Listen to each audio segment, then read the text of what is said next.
and my dad did a lot of the work on his own, and it's like, so even though it's out of date, and it's like, well, we can't tear down that cabin, and Dad built that with his bare hands. Right. So we started attaching these emotional structures to it. No question. I mean, I look at my kitchen and I think of how much fun I've had playing with my kids there. No doubt. Right. Like I even though I give talks about behavior and home equity, I see myself starting to frame, that kitchen table's special now. We paint at it. Right?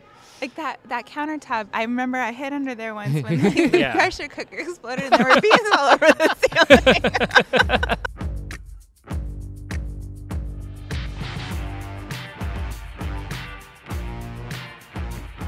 Hello and welcome everyone to this episode of the Framework Podcast. We're wrapping up the week here talking about home equity and retirement. And Craig, you've been on all these episodes this week, so we don't think we need to reintroduce you at this point. Everybody's gotten to see you. Probably not. And joined by the other host of the Mostess, right? The hostess of the Mostess. Yes. Ana, welcome. Thank you, Jamie. So we are recording this one out at FPA National Live here, and so we're in the conference hall. They did a really great job this year, I think, of laying out the conference hall. I thought it looks amazing. Like it's just a good vibe. As soon as you walk in, it doesn't feel empty. It feels like they did a great music job playing. Anyways, this is peak. Yeah. Peak FPA. You missed setup. out if you're not it's here. Nice. Missed out. Yeah. No, I was impressed. I think last year's one felt very empty. It was too big, and like the layout wasn't as good. And you always go to different conferences and then kind of judge. And even like Excel this year, I thought the layout could have been improved. They did a really good job here on the layout. I'm impressed by it. And I do love the little fintech village things when people do that. Really it's very cool open. With the big. It's like nice. It has like a big screen and people can watch demos. It's really awesome. Cool. Well, Craig, what I want to use this kind of episode for here today is to talk a little bit about the week, a little bit of your perspective on.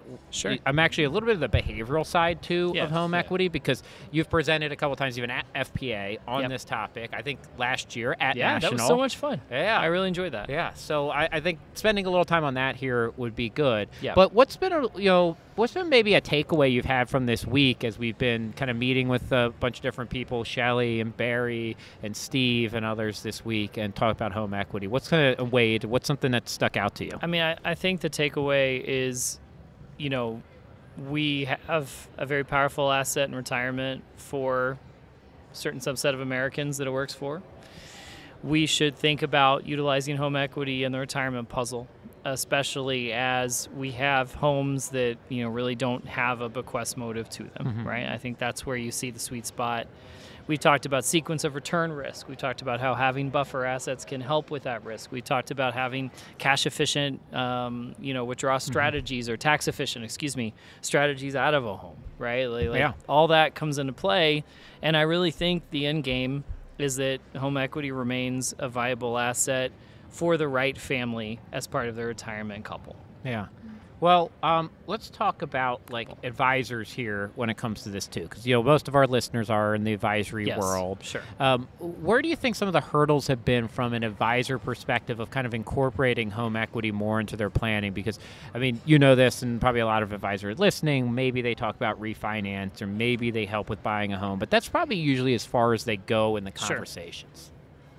Sure. I think that advisors, we need to start thinking about a house in a slightly different frame and a different context. Different framework, if you will. Different framework. It's a different framework. Yes, the titular line. Yes, I got to say it. And I really think we need to dive into the idea that, okay, is your house a financial asset or is it something else? And that's a conversation that, now, of course, an advisor can't answer on behalf of their client, but we need to start thinking about this. All right, this home is part of my journey, my retirement journey. And at some point, I may live in this home for 10 years, 20 years, 30 years, and at some point I may move into a different facility or downsize, or I may want to stay in my house, right? And does a child want this house, want this property? And then how do we look at that house and how do we look at the equity in it and say, all right, if no child wants this, if your plan is to stay there a long time, if you have the resources and capacity to maintain this thing now, let's start looking at it as something that can supplement our retirement, because it's quite often its highest and best use at that point. So this might be completely off base here, but I grew up in a small town, and there's all these empty houses, right? Everybody has moved away. They have left the houses to deteriorate because they have left them, the kids, there was no bequest motive, right? And the kids have them, they don't take care of them, they're falling down, and now a lot of them are kind of unlivable in some cases. I think there's opportunity in these types of rural areas and situations to kind of educate people and kind of see if that's an option for them, because that's a sad thing to see. And I don't know if it relates or not, but it's just something that came to mind when you were talking. It does. I think it's important to look at the end game of, you know, what somebody thinks, and then if they've had those conversations. I know, Jamie, you've talked a lot about that in goal setting and communicating. But we often, you know, the parents don't always sit down and want to talk to the kids about money. There's taboo. You know, I don't want the kids to know what I'm worth. I don't want them to think I'm a millionaire and then they're going to inherit all this stuff. And there's so much, you know, behavioral and psychology in there. But I really, truly believe that we have to start having those conversations. I know in my personal world, you know, my dad has had plenty of conversations with my sister and I, and finally did sell his house last year, move in a continuing care community, and very, very happy. But he had those conversations with us, you know, and no, we didn't want to uproot our families and move to San Antonio. But, you know, that was a conversation we all had to have before he was really comfortable looking at that as liquidity for retirement as opposed to looking at it as the house. So it's like the emotional aspect. It's like you think of my mom still lives in the home that I grew up in, and it's like, do we even want that house? Like, do we even want, I don't want to go back there.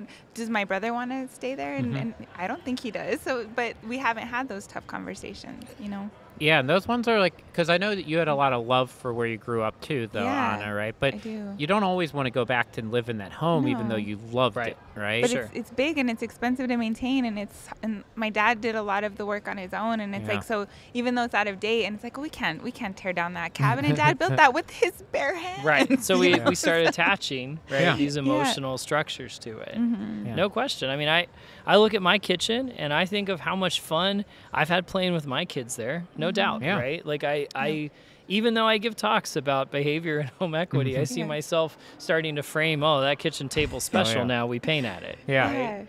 Like that countertop, I remember I hid under there once when the pressure cooker exploded and there were bees all over the ceiling. These are great stories. It's a good place to hide. Well, but this got us to such a great point, which is the home, almost unlike almost every other asset that we end up accumulating, especially from a financial standpoint. Not all, but most. It's so different in the sense that it gets tied to our life. It gets tied to our meaning. It has memories. It has sentimental attachments. It's got family attachments. So it becomes very different, right? Like, which I think I made a joke on a different show about, like, look, we don't feel that way about our Vanguard fund, right? Like, nobody's like, hey, you know what? I'm really attached to my Vanguard Target Date fund. It's been with me this whole journey for 40 years. You don't have a sentimental attachment to it. Our cars, maybe, but cars have this kind of like more finite life cycle, right? Where they eventually go away. And Unless it's a Toyota. That's Toyota, and it just keep it forever, and we name it. But we have a little bit of that with the car, but it's not as big of an asset, right? Like we don't have to have legacy conversations, and we can just buy a new car, or we can lease a car, or nowadays you can take an Uber if you don't have a car for a little bit. So there's other things we can do. The house is so fundamentally different. And, you know, outside of work, right, I think that's the second place that we end up spending most of our life is at our home. And so when you pull all that together, what are some questions? I mean, I think we just kind of dove on some of them, but what are questions you think advisors should be asking that they aren't about the home to have these multi-generational conversations where, you know, really like Ana's mom and Ana should talk about the house at some point and your brother. But how can an advisor help bridge that a bit? I mean, I think in any retirement planning conversation, we have to talk about a housing plan. You know, and even those conversations can get kind of fun and they can get a little dreamy, but they can bring out things like, you know, when I say downsize, I also mean brownstoning. Like it's not necessarily a cheaper way of living, but it's a different way of living. And you know, what if you've always wanted to live in a condo downtown and like the kids move out, empty nester, you know, they're not going to want that house and it's time to make a housing plan. So I think for advisors listening in, kind of having a housing conversation adds to your communication, your rapport, building a relationship with your client, but it's also a fun time to learn a little more about them and maybe have deeper conversations in where they go and what they're going to do. I know my parents' housing journey, I grew up in El Paso, Texas, and my senior year of college, I went to college in August, and at Christmas time, I wound up in San Antonio, 550 miles away, because my parents moved because they were done with El Paso and they wanted to live closer to my mom's mother. Mm-hmm. So off they went to the hill country, and there's some friends I just never saw again. But here nor there. But I think it's important. Yeah. Well, here we are. But I think the important part of that is like they had a housing journey conversation, and they both were like, we're going to retire. You know what? The hill country is beautiful. We want to live in the hill country, not the desert. It's where we grew up, in the hill country. So off they went. And it just happened to go very quickly, but it did. Mm-hmm. And that housing journey, have those conversations as an advisor. It will unlock a lot of depth, nuance, and kind of help just secure that relationship.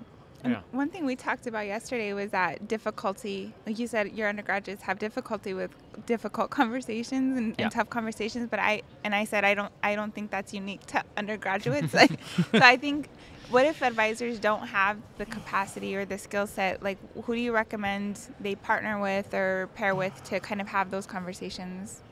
I mean, I think advisors, like at that point when you're doing retirement planning, you need to encourage the family to meet and talk, right? And I think that's where there may be some hesitancy on mom and dad's part. There's a lot of nuance and behavior around money and growing up, and I'm not the best person for that, like the theory of it, but money can be very private. In some cultures, money is really just not talked about. Like, how much does your parent earn? What's your parent's salary? Yeah. That kind of thing can be very protected. And I think we have to get past that when we want to ask some fundamental questions about growing old, which is, do you want to live in that house? How long, as when someone gets in their 80s, how long are you going to keep driving?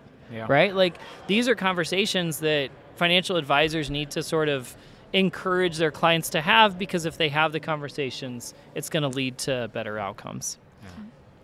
Yeah. Ana, how about for you? Like, I remember last time I visited you, you guys have thought about, like, should you move? And right? Like, you were looking at other places. This is a great conversation. I love it. It's good. Well, because I have a small house, and it's like, it's one level. There's no stairs, and it's like, I told my Jamie, I was like, I don't want to move. I like our little house. Like, and then when we get old, we don't have to like go up any stairs. And then Jamie's like, that's like a really long planning horizon. It's not that long. We're at middle age now. I'm starting to have mobility issues already. but yeah. Is that what you're going with? Well, yeah. And I was going to say, because you guys have had conversations about it, so that's what I was going to find interesting. It's like, even that part, right, is super interesting. You were already thinking about like size of house, and do I want more upkeep than this, and location, and I think all of those things you've had conversations, and you've had conversations about different areas too. Sure. Like, do you want to leave, the Denver area, and what are some of the factors that for you matter?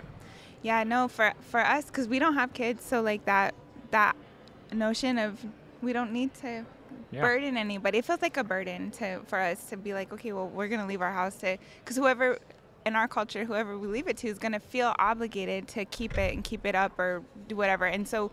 There's this notion that real estate is the only path to wealth that a lot of us grew up with. So it's like, if you have a house, like, and you sell it or you use it in some way where you might lose it, it's like very scary, right? Yeah. So I don't know, but the factors that we consider, like cost of living, things that we love to do that are accessible and easy, close to the mountains, because I grew up by the mountains. You have to be close to the mountains. So stuff like that, is what we're considering.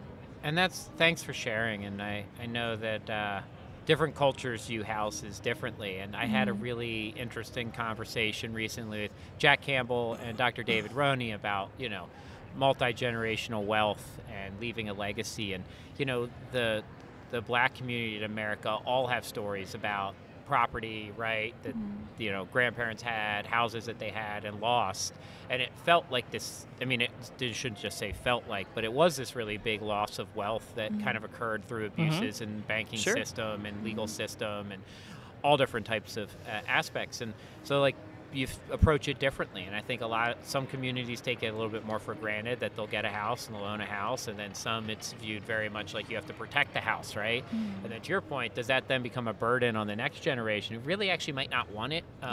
And then it becomes a cost to upkeep it too and keep it, and or do they just sell it right away? And sometimes you see that where people inherit houses and sell it the next week, and kind of for a loss too, right? I mean, in a sense, they just want to be done with it. To unburden themselves of it, right? And then it causes a lot of tension and drama when you have like 4 siblings. There's 4 of us, and one of us wants to sell the house and the rest of us don't, or 2 of us, and it causes a lot of conflict not having those conversations. Well, and I'll parallel that, having a pretty broad conversation, but one of the things that we've been able to do at Illinois is really focus in on the ag space. And man, you talk about those tough conversations, right? They parallel when you get to farming and you get to ranching, and when suddenly land values are legitimately 15, 18, 20,000 an acre, you have very illiquid wealth transferring generations. And inevitably, if everyone is not on the same page and there was no estate planning, this will blow up. Christmases will not be together. So one of the things we constantly talk about in that space that kind of parallels what you're saying is that need for the family conversation, because we need to, if 3 of them aren't farming and 1 of them is, that one isn't going to be able to buy out everybody, especially if it's split 25, 25, 25, 25, right? So we look at trusts. We look at the idea of life insurance being sort of one inheritance tool and then the others being land. But it gets tricky fast if people can't sit down and have those tough convos around family and legacy and kids and who wants what. Now, in my case, it was pretty easy. My sister is established and happy in Houston. I'm established and happy in Illinois. No one really wanted this hill country house, so it made sense just to kind of move on. But I can see where it gets complicated quick, and I think advisors need to have those conversations, not make any assumptions there. Yeah. So I think it's, we'll run through some. I actually published something. Ana, you might have been there then. I had a questionnaire that was published in the Journal of Financial Planning around like questions advisors should ask around home equity. It was like the last piece of the article. But it was things like, have you thought of using home equity in a retirement income plan? Do you have a legacy goal? Do you want to leave it to the kids? Had you talked to the kids about it? And we just kind of went through these very basic things, because it was almost this notion that one of the things that we were hearing from advisors was that if advisors went out and said, hey, you need to sell the home and downsize, or that you need to refinance, or you need to get a reverse mortgage, that they were actually jumping to the solution before actually gathering how the person felt around it. And in some cases, they'd lose clients over that, because they were like, oh, I ran the numbers, reverse mortgage is going to work really well for you. And the client's like, I'm leaving this to my kids. What do you mean reverse? Like, I'm not taking equity out of my home and burdening it with debt. Like, that makes no sense to my plan. So it's kind of like work yourself through some softer questions. And I think another interesting thing that I think a lot about is that, like, a home is not a great, if you think about like a legacy vehicle to transfer wealth, it's not a great vehicle, right? It's pretty illiquid in that sense. Not totally illiquid, but it's more illiquid than a lot of stuff. There's no market. Yeah. Right?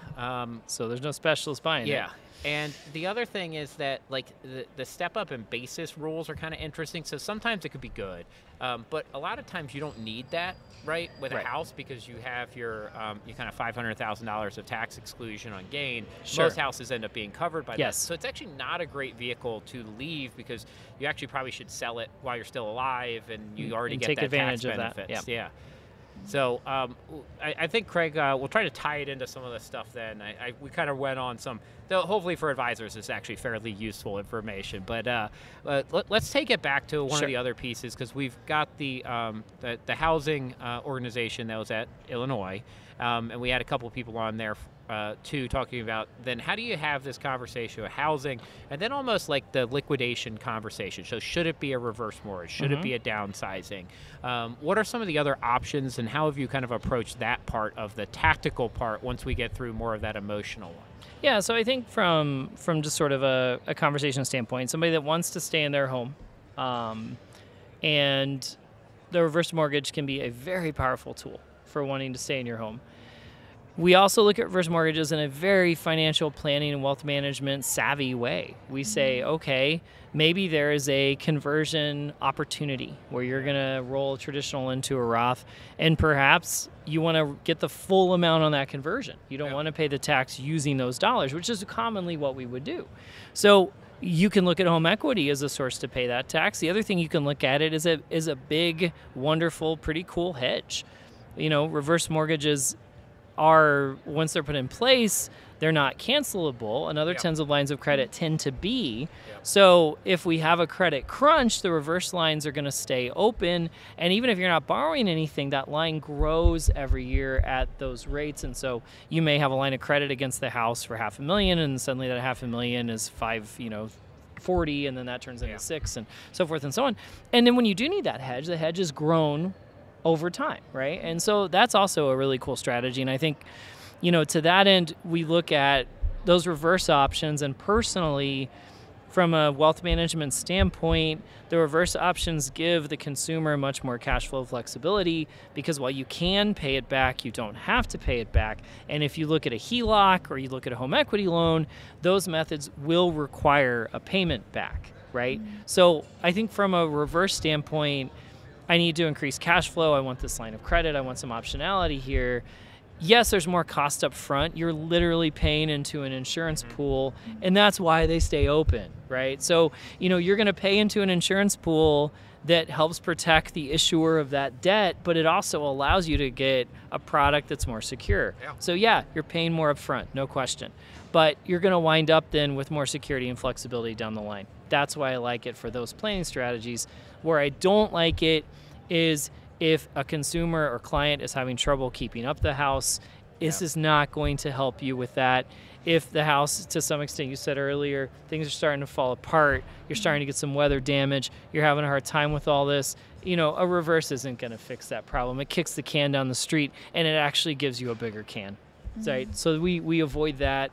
If somebody, their housing plan is like, I remember my grandmother, 97 years old, right?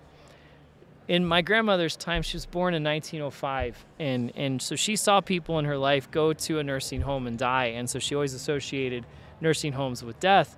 And when she finally went at like 97, I remember she goes, my mom's name was Jane, she goes, Jane, this is like the dorm at the University of Texas. And every night she'd meet her little friends, and they'd play some bridge, and she had so much fun. But my point being, if you wind up not planning on staying in the house the whole time, again, not a good fit.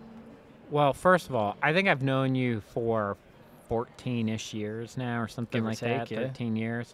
I didn't know that your mom's name was Jane also. My mom's name is Jane. That's a very, And my daughter's Ellie Jane. Yeah. So. Okay. Very cool. See, I learn something every time. It is. I love this. Yeah. What about some of the other strategies? I've written on some of these before, but home sharing is an option, right? Tends to be more women that do that, the Golden Girls type setup. We have our whole situation planned out, my sisters and my cousin and I. So anyways, we have a home share. No. I want to hear about this. That's why we're bringing it. Come on, Ana. For real? That's what you want to talk about? Yeah, Golden Girls? let's go. This is so exciting. So we figured, since statistically we're probably going to all outlive our husbands, and my cousin, there's 3 girls in my family, my brother. And, he can come too if you want. Sorry, Mike, you can come too. Mike just got booted. Bye, Mike. Mike's Sorry, in, Mike. Sorry, Mike. That was one of the last things my dad said to me is, don't leave your brother behind, the 3 of us, right? So, we were not going to leave Mike behind. But my cousin, Raina, she's an only child, so we had to bring her in. And so we're like, let's just all get a house together and be like the Golden Girls. Yeah. Let's do it. I'm gonna blanch it up in my senior years. I love that.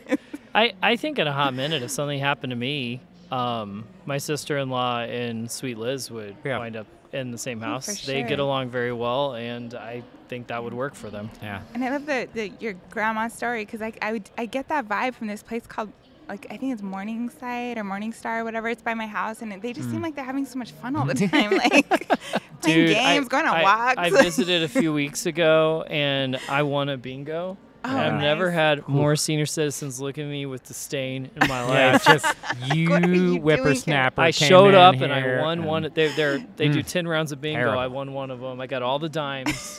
Why didn't you just not yell bingo? You could have just internally I bet been they like wanted bingo. to My break your dad hip. was so excited I won bingo. Yeah. I did it for Bill. You did it for I Bill. won for Bill. That's good.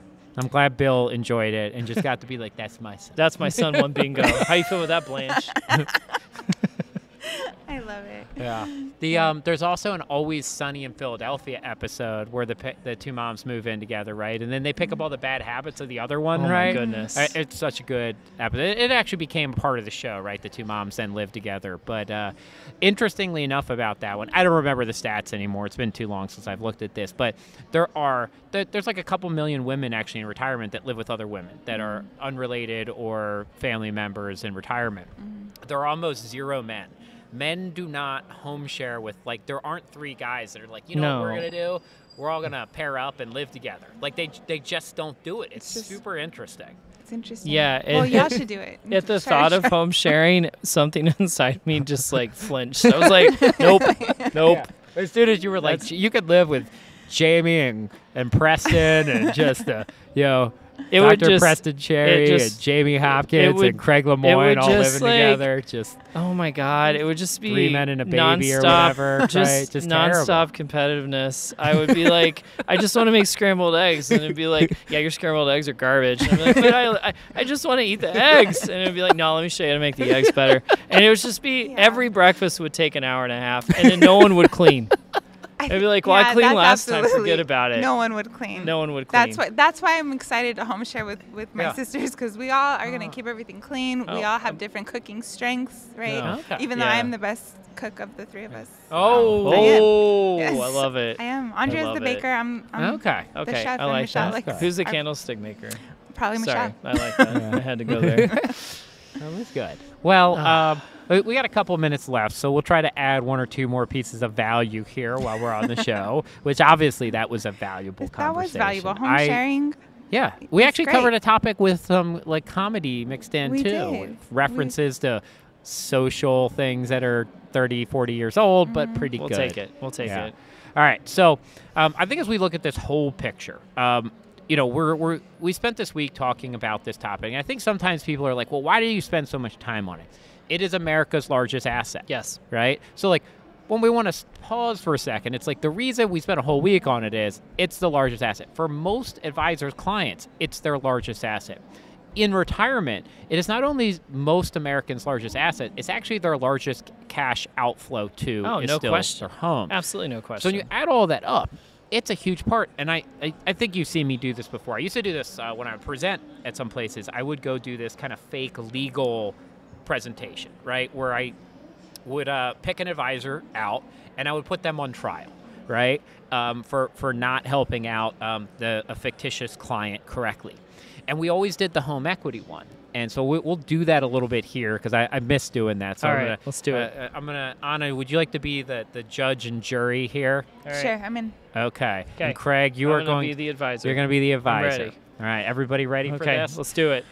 So I've got my client here, Chelsea, who Craig, as you can see very well over Good here. to see- Chelsea good to is see our you. producer for the show. Hello, Chelsea. So it's a very important role because without her, there is no show. That's true.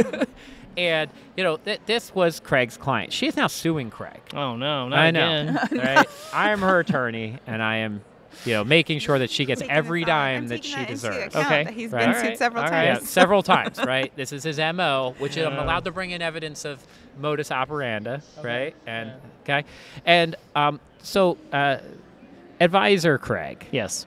your client over here, Chelsea, what was her largest asset?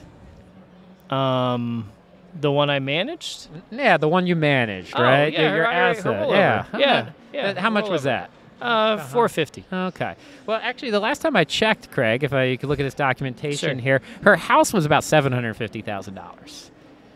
Yeah. Are you a CFP professional by any chance? I am very proudly a CFP professional. Okay. On your website, when I go there, does it say you provide comprehensive financial planning advice? I provide comprehensive financial planning and wealth management services. That's excellent. Not only that, I think we have a signed agreement here, a financial planning agreement. Yes. Yeah. If you read it carefully, you'll see that it talks about managing the investment accounts. Okay. It also says you'll do retirement planning. Yeah, I did. Yeah, there was a flat fee. Tax advice. Yeah. No, we took that part out. You took that one out? The rest Okay, of it's still in there, yeah. Retirement planning is listed. You're correct. So I just want to be real clear here. How much time have you spent with my client, Chelsea, talking about her home equity and her house? Just ballpark it. How long does it take to make a balance sheet? So say maybe about 5 minutes, more or less, maybe 2% of your time spent with my client. Sure, somewhere in there. Okay. But it's the half of her wealth. That's true. So you spent 2% on half of her wealth. So why is that? I can't bill on her house. So you spent as a professor, I love to be able to speak freely. So you spent time on what you got paid for, but Yes. not what you said you were going to deliver in that financial planning agreement. I see the conundrum. Yeah. Yeah. I see what's happened. Yeah. This doesn't seem like a great place to be, does it? No. Judge Ana, how are you feeling right now about our advisor here? I'm feeling a little uncertain about you, sir. It's fine. Right? Now, I do this a little bit jokingly, and I appreciate everyone playing along, but what you can see here is that I don't know that I'd want to be that advisor absolutely sitting not. in front. Now, look, most of this stuff goes to mediation, so Anna's our mediator. And but, I think in front of a jury, if you had a fiduciary breach and you caused damage somehow because we didn't consider their home and we made investment decisions and, just like we wouldn't say, well, I do investments, but I don't do bonds. Sure. Like, how do you do planning and not talk about the house? And I think it falls in a fiduciary level, same area. We teach about it in the CFP curriculum. Why? Because it's important. Yes. It's America's largest asset. It's their largest cash flow. For many people, it'll be the largest wealth they leave to their heirs. And I think that we as a profession have fallen short of kind of rising to that fiduciary level with it because of the point that Craig brought out is we are usually not compensated directly on the value of the house, so we push it off to the side and spend less time on it. And I would say I can say that as a professor and be candid and objective. Yeah. It would be harder if I actually had a compliance department and a BD in there. Oh, yeah. And I would also say that is part of where, as an industry, we need to kind of push a little, is that we have parts of this industry where we only are able to give advice in certain areas, right? Mm-hmm. I have a Series 65 or 66. I can give investment advice.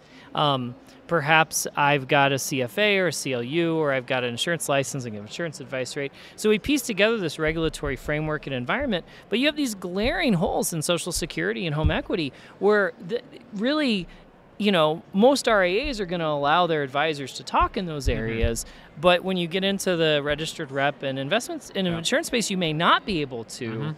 And I think those are glaring deficiencies of this world. Yeah. And there's also RIA models where they are going to be hesitant of talking to anything outside of the assets you manage because, are we giving the right advice?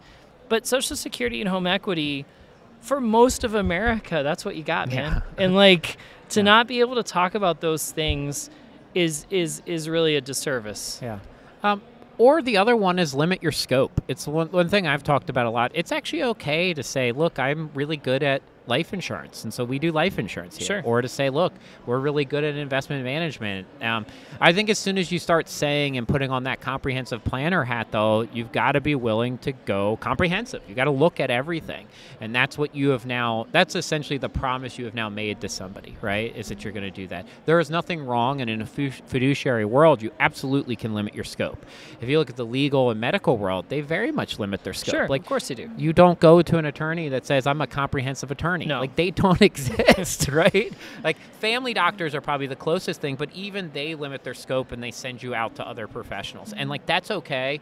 But that's kind of, I know that we were probably a little too harsh on there. It doesn't mean you need to spend 50% of the time on the home. No. There's just not as much to do there. But you do need to talk about a housing plan, equity, and determine how this can all come together, right? That is important.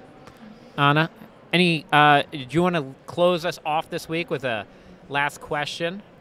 Well, we already asked you all our questions, Dr. Craig. You've been on 6 times. Can I get my Saturday Night Live green jacket? Yeah. As a 6-time you can have guest? You can have as many framework shirts. We could cut the framework patches off and make a jacket from. Make a jacket. Can I get a shirt with 5 patches? 6 patches. 6 patches? Yeah. You absolutely can. My last question for today would be, what was the most illuminating part of all of these interviews that we've done this week for you? For me? Yeah, for you. I think it's that interest rate risk doesn't preclude having housing conversations. And I think that's my biggest takeaway is that not one of these conversations focused on higher rates because they all focused on strategy and philosophy and they all focused on technique and skill. And I think that is unique to the structure of a reverse product, that the interest rate risk is bared more by the lender than perhaps other parts of the world. But I will say the fact that we kind of talked about all these strategy and philosophy, but really didn't get caught up in this like 8, 9, 10 game. Yeah. Well, I love that. Ana, thank you for hosting these with us this week and leading us through this. Craig, thanks for being part of every single episode. Yes, sir. Thanks for having me. Thank you, everybody else that's listened to this special week here on the Framework Podcast, talking about home equity, reverse mortgages, financial planning, how to pull all that together to deliver really a better experience and outcome for your clients. So make sure that you subscribe to the Framework Podcast so you never miss an episode. And thank you again. Thank you. Thank you.